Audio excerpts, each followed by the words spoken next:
Yo, what up, sluts? This is Taylor, and I felt really bad because I had to go to my grandparents' house, as I referenced in my previous video for tonight, so that's kind of redundant, but I did, and I left a shit ton of your Twitter topics and questions unanswered, and I felt kind of bad about it, so I left a window open, and took some screenshots of all the ones I didn't get to, and so I'm going to try and get through those tonight, but who knows? Who knows? You know, sue me, man. At least I'm trying. So, first person is a dude Superman. What is your strangest fetish? Honestly, God, for the sake of being interesting, I just wish that I had some sort of weird freaking fetish. Like, it's like, oh yeah, I like to, spank rabbits while I wear latex, and elephants tromp by, and women are suspended by their hair from the ceiling and spinning counterclockwise, holding wands and shouting, Wingardium Leviosa, whatever that thing is at me. But, I really don't. I guess my strangest fetish is that I like boobs, not really a fetish, but, get at me. Alright, next person. Chimbro Swipe. Sounds like Kimbo Slice. Worst place you visited? Let me think. I haven't really ever taken a vacation to a bad place just because vacations are fun. At the very least, you're not doing work and you're just hanging out with your friends or family. But there is the worst place I've ever visited, and I can't remember the name of the small town, but it was a small town in Louisiana, and it was just they're not Louisiana, I apologize, Alabama. All those little horrible places down there blend together.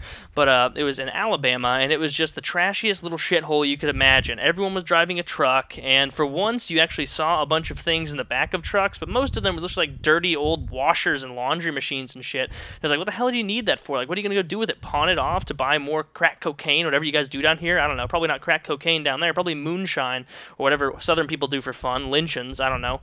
So it was just the most backward area. I felt like I stepped into a time machine and came out in 1975, just in the complete past. It was like I didn't see a car, like, other than my own and maybe one or two others that had a manufacturing date of like ahead of 1980 the whole time. Like, it was just weird. It was just strange. And to be fair, I know I can't judge all the South by this, but it was just like a tiny little, almost like a dome. It felt like a dome of the past where you could go and look and be like, oh look, yeah, there's still a segregated water fountain. Well, isn't that fascinating? And stuff like that. And it was like, Jesus Christ. Like, now I can imagine what it must have been like to be black or gay or something like that living in those times. Well, it would be way worse to be black in those times because you can at least hide being gay to an extent. But yeah, it was pretty terrible. The food was good though. Got some barbecue there, and it was very, very tasty. But I could physically feel my arteries clogging. It was a weird sensation, but I could feel all the vascular veins in my chest and all that just started to clog up. It's kind of scary, but you get used to it. Living in the South, I'm sure that's a regular endeavor. Lyndon Biscow. Have you ever been to Canada? If so, how was it? Canada is cool, and that wasn't just, a homonym. It is very cold, but also I really don't have much experience with it, just for hockey. And so it was nice, but can't really speak just because, like, I couldn't speak for Mexico either. Like, I've been to Cancun, but Cancun really isn't real Mexico, because that's just full of a bunch of whiteys, all of us honkies walking around there, and our, sunburned legs and our farmers' tans struggling to deal with the heat down there. And so, yeah, good country. I enjoy it. Very good, but I don't have much experience to speak of. Captain Freedoms, what are your top 3 TV shows as of now?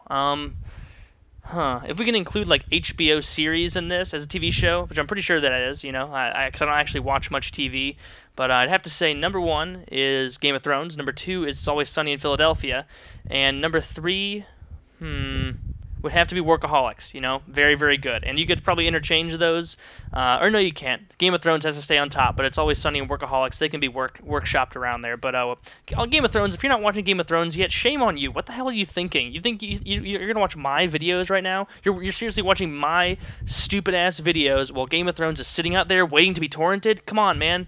Get your priorities straight. I suck when it compares to them. Chip and Bark. When it comes to Gatorade flavors, are you on XCals or only Use Me Blade's side of the argument? Orange versus yellow. I don't know anything about their argument, but I will tell you that orange and yellow are my 2 favorite colors. But if I had to pick just one, I would be on the yellow side. Because orange is good, but yellow's better. I mean, that's just the way it is. Like, on the full Gatorade spectrum, if a grape Gatorade is a -10 out of 10, then an orange Gatorade's like an 8 out of 10, and a yellow would be like a 9.5 out of 10, And then if you can find a strawberry one, which those are rare, the pink ones, that'd be a 10 out of 10. It's kind of like Pretty much, that's the same ranking I give to Starbursts, strangely enough. Huh, maybe I just like those flavors. Who would have thunk it? Resurrect. Now that you talk to us like you can go... Now that you talk to us like that, you can go shit in your hat. That must have been in reference to a different tweet. Oh, Lord. That's always funny when I'm doing these because I don't read them ahead of time, and someone responds to a different tweet that I did that has no question whatsoever, and then I have to just kind of graze over it like this and try not to draw much attention to it, unless I choose to do what I just did and draw so much attention as to garner some sort of content from their sentence. There we go. Hey, it's Matt, too. How do you feel about the wars in Iraq and Afghanistan? I am against them. Just because, I mean, this is probably a really selfish reason, but one of my good friends is in Afghanistan. He was in Afghanistan, and he got back, and he's going to be having to go over there again, I'm pretty sure, and I just don't want him over there. You know, that's selfish for me, but I don't want my friend risking getting hurt. You know, fuck that. There's no reason for him to be there. I don't want him to be over there fighting so we can accrue more oil and have a presence in the Middle East and control that market. I don't care about that. My friend's life is more valuable to me than that. So, you know, go F yourself if you think that my friend or any of the sons and of this nation need to be over there risking their lives for something that has no impact on them whatsoever. Like, and people pretend it's like, well, they're protecting us from terrorists. Like, are you fucking high? Jesus, there are no terrorists over here. What terrorists? And when we're talking about terrorists, you know, terrorists don't just have to attack planes, you moron. They could attack a bus. They could attack a sports stadium. But we just live under the auspices that they can only attack planes. And it's like, what the hell? Like, do you know how many terrorists the TSA has caught since 2001?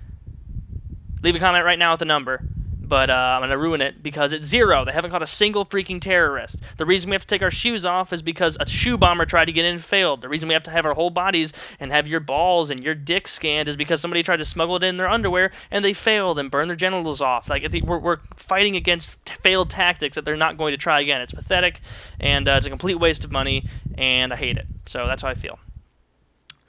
Pat Graham 115. What do you see in the future of your channel? Zombies and Black Ops 2 Zombies. Any other games? Thanks. Right now, I'm pretty much just biding my time until Zombies, because Zombies is really what made my channel explode. And by explode, I mean like if like T-Mart's channel exploded with a nuclear bomb, my channel exploded with like one of those pop rocks that you can put in your mouth. Like not even a whole thing of pop rocks, just like you throw one in, it's like pop. Like that's how my channel exploded, because I'm still not a very big channel. But I hopefully will get some traction with Black Ops 2 Zombies. That would be nice to get a little bit of more recognition there. And you know, if I'm tag teaming or playing Zombies with Woody or T-Mart, that'll most likely be a lot easier, because those guys are just titans of the community at this point, and have been for some time. But I'm definitely going to be playing the shit out of Zombies. I still play Nazi Zombies and have fun with it to this day, even though that game came out, you know, coming up on 2 years ago. So I can't imagine all the fun I'm going to have with Black Ops 2 Zombies. There are a ton of ways I can take it, and hopefully I'll build up an army of devout people who are willing to favorite even my shitty videos and get them viral so I can make lots of money and be greedy. And meanwhile, pretend like I'm not doing that. Okay. Lil Ray Sharp, what is your favorite kind of alcohol? My personal favorite kind of alcohol is the kind that gets me drunk. So I'd have to say drinking the alcohol is much better than the kind that I put on like a nasty bug bite. But I know that's not what you're asking. I mean, beer's fine, but I'm not a big fan of it because sometimes I get the hiccups from it, and also, you know, it's an effort to get drunk on beer, because it's just like, all right, I have to sit down and drink a ton of beer, and then my stomach's gonna be really full, and I'm gonna feel bloated and fat, and I'm just gonna feel ugly, and maybe I won't fit into those cute pants I bought. You know, it's just a struggle. So usually vodka is the way I go, vodka or rum. You know, cheap stuff like Burnett's vodka, that's always good if you're on a budget. Or you can go a little bit higher, maybe some Sky if you're feeling a little bit classy, or Grey Goose if you're just really, really wasted and your friends convince you that that's a good idea to buy that and share it with them because they're assholes who are taking advantage of you. Not like that's ever happened or anything, just talking hypothetically. But yeah, and as far as rum goes, I'd have to say Captain Morgan's pretty standard, but also Sailor Jerry's is good. Tried something called Kraken the other night. That was pretty awesome. But you kids out there, I know you're not all 21, so don't you be drinking until you are of age in your country. So, and I know this is the point where everyone's going to start leaving comments, well, I live in Belgium, and I can drink since I was 9, or whatever the hell, because all you European people have it so much easier. But anyway, that's all I have to say for now. I hope you guys enjoyed the video. If you did, leave a rating. If you didn't, don't leave a rating, and I love you.